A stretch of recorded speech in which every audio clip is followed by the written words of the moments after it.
La cicatrización cutánea normal es el proceso de reparación de la piel que se da en tres fases. La fase inicial vascular e inflamatoria, la fase de reparación del tejido y la fase de maduración. La cicatrización cutánea normal es el proceso de reparación de la piel que se da en tres fases.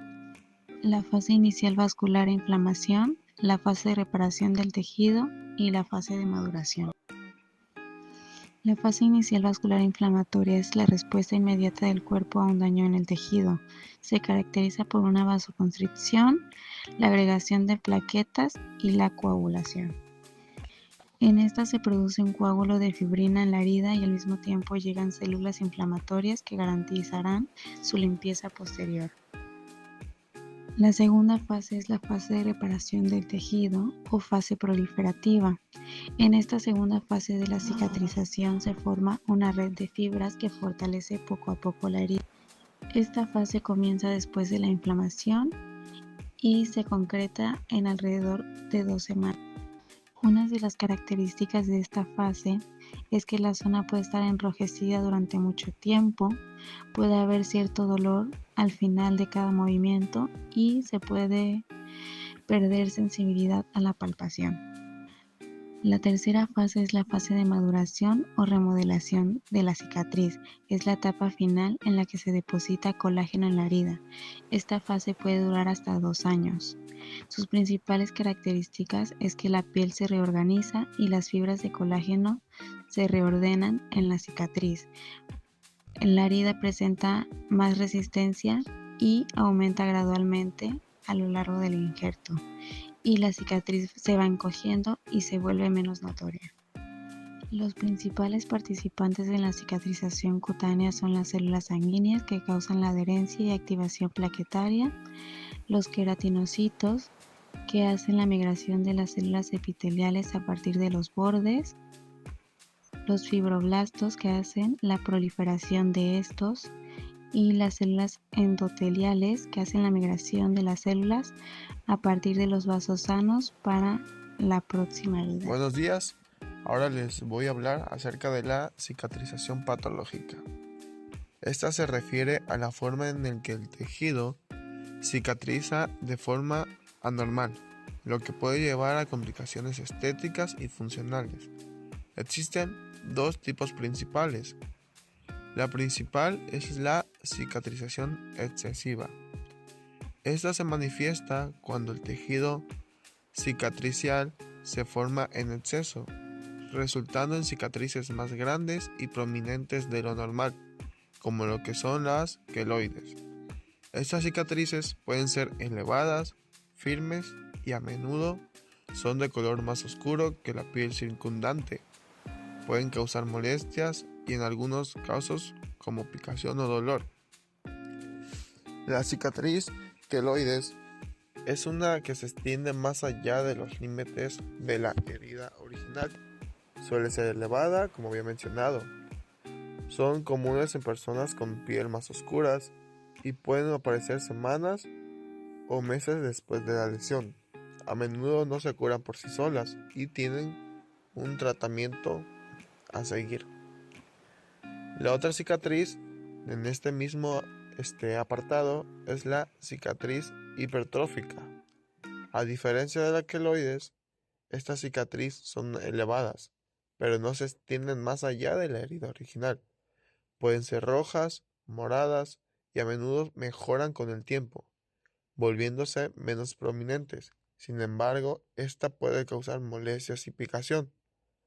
Existen diversos tipos de tratamiento para este tipo de cicatriz, como son las terapias tópicas, las cuales se usan cremas de silicona y geles que pueden ayudar a suavizar y aplanar la cicatriz.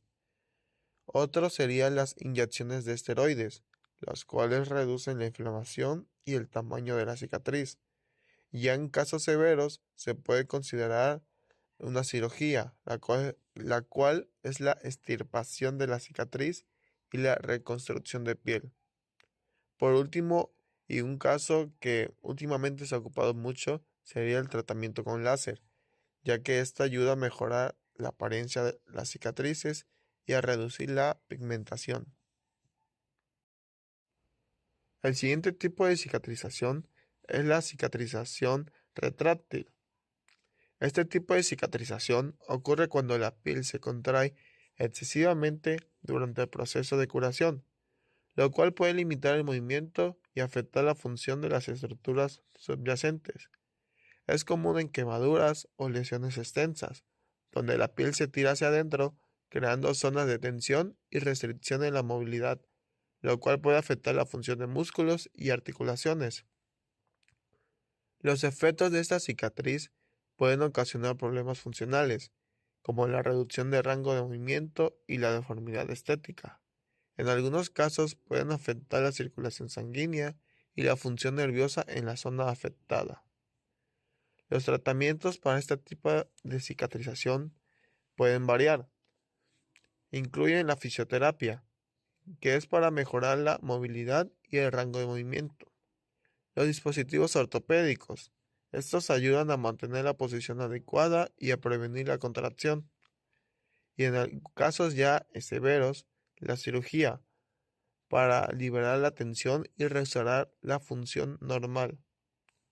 Ambos tipos de cicatrización patológicas requieren un enfoque adecuado para su tratamiento, que puede incluir terapias tópicas, inyecciones de esteroides, cirugías o tratamiento láser.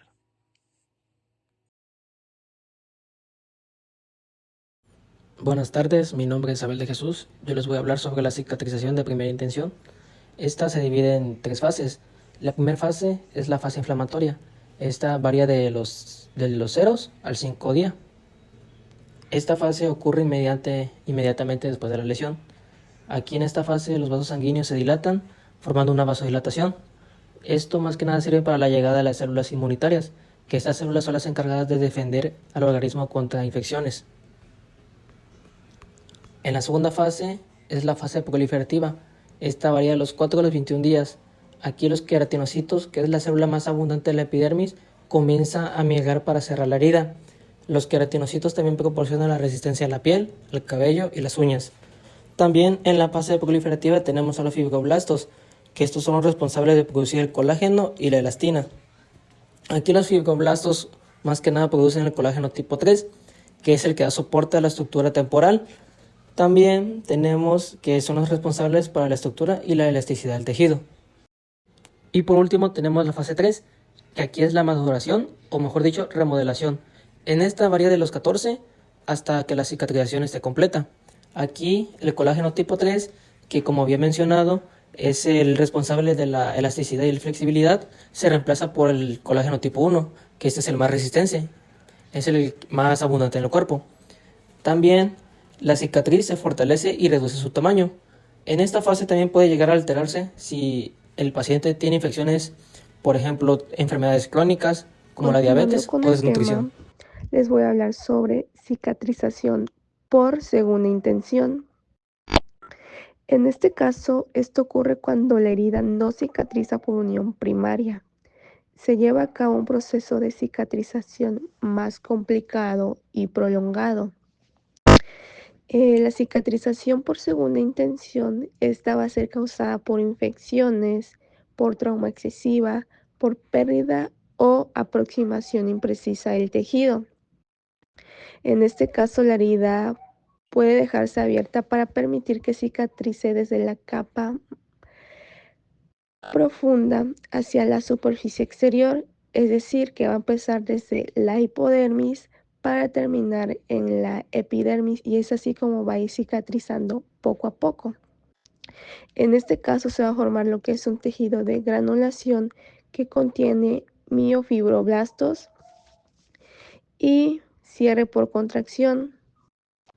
Este proceso va a ser un poco lento porque, como ya mencioné, empieza desde la capa más profunda a la capa de la superficie. Entonces será un poco más lento.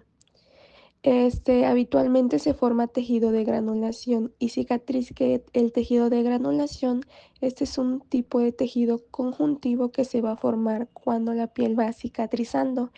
Este tejido contiene lo que son vasos sanguíneos, glóbulos blancos, entre otros tipos de células. Como resultado, puede ser necesario que el cirujano trate el excesivo tejido de granulación que puede protruir por el margen de la herida y evitar epitelización. La epitelización va a acompañar a lo que es el tejido de granulación, que la epitelización es lo que ocurre ya al final de la cicatriz, es el proceso final que va a acompañar a la cicatriz. Bien, como ya hablamos sobre la cicatrización por segunda intención, les voy a hablar sobre la última cicatrización, que esta se llama cicatrización por tercera intención. Esta también es llamada cierre primario diferido. La cicatrización por tercera intención ocurre cuando dos superficies de tejido de granulación son aproximadas. Este es un método seguro de reparación de las heridas contaminadas, también de las heridas sucias, infectadas, traumatizadas, con pérdida extensa de tejido y riesgo elevado a que se puedan infectar. Este método se ha utilizado extensamente en el campo militar y ha probado que tiene éxito después de un trauma excesivo relacionado con accidentes automovilísticos, con incidentes con armas de fuego, con heridas profundas y también con heridas de arma blanca, es decir, con cuchillos, con navaja, etc. Bueno, aquí el tratamiento que se recomienda en esta cicatrización es que el cirujano habitualmente deja esta herida abierta. La herida abierta en cicatrización, esta se va a recuperar gradualmente.